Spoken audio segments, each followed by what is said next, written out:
Le décret numéro 2017-431 du 28 mars 2017. Nous vous présentons un extrait du décret relatif à l'accessibilité et qui concerne les établissements recevant du public. Il sera à disposition dans l'espace ressources. Il s'agit pour un établissement recevant du public de créer un registre comprenant divers documents. Les prestations proposées par l'établissement, la liste des pièces relatives à l'accessibilité, la description des actions de formation du personnel accueillant les personnes en situation de handicap et les justificatifs de ces actions de formation. Enfin, le registre en lui-même, sa mise à disposition et son actualisation. Voici l'extrait du décret numéro 2017-431 du 28 mars 2017. Se reporter à l'article réglementaire 111-19-60, alinéa 3 du journal officiel du 30 mars 2017. Il s'agit du texte 45 sur 134. Sous-section 12, Registre public d'accessibilité. Article réglementaire 111-19-60. L'exploitant de tout établissement recevant du public au sens de l'article réglementaire 123.2 élabore le registre public d'accessibilité prévu à l'article L. 111.7.3.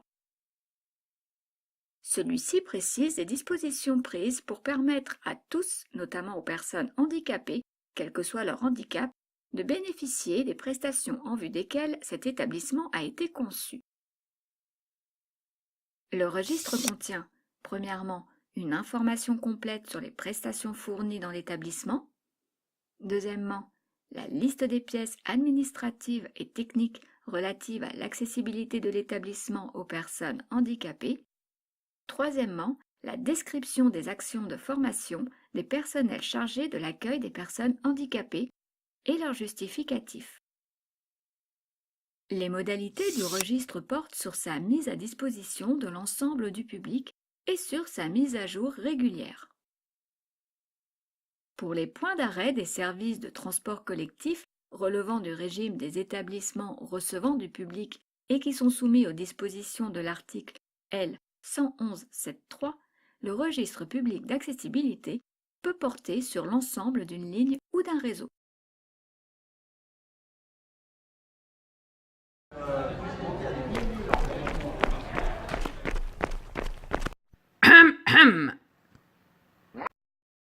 Que faire dans un organisme de formation? Que dit le décret numéro 2006-26 du 9 janvier 2006 relatif à la formation professionnelle des personnes handicapées ou présentant un trouble de santé invalidant pris en application de l'article L. 323-11-1 du Code du travail. Article 1.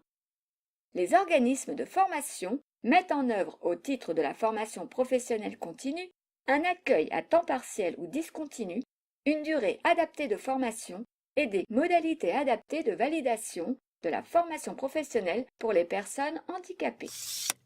Les adaptations peuvent être individuelles ou collectives pour un groupe de personnes ayant des besoins similaires.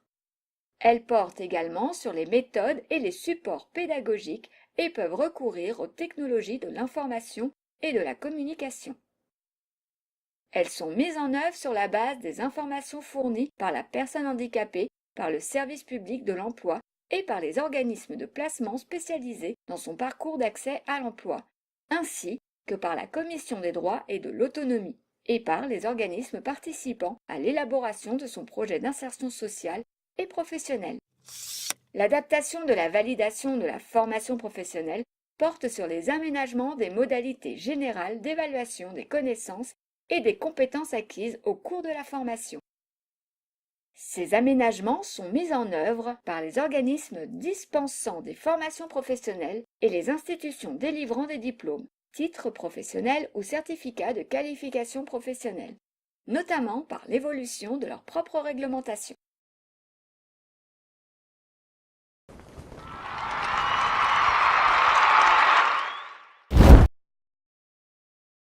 Faisons maintenant une focale sur ce que peut faire un organisme de formation en termes d'accessibilité.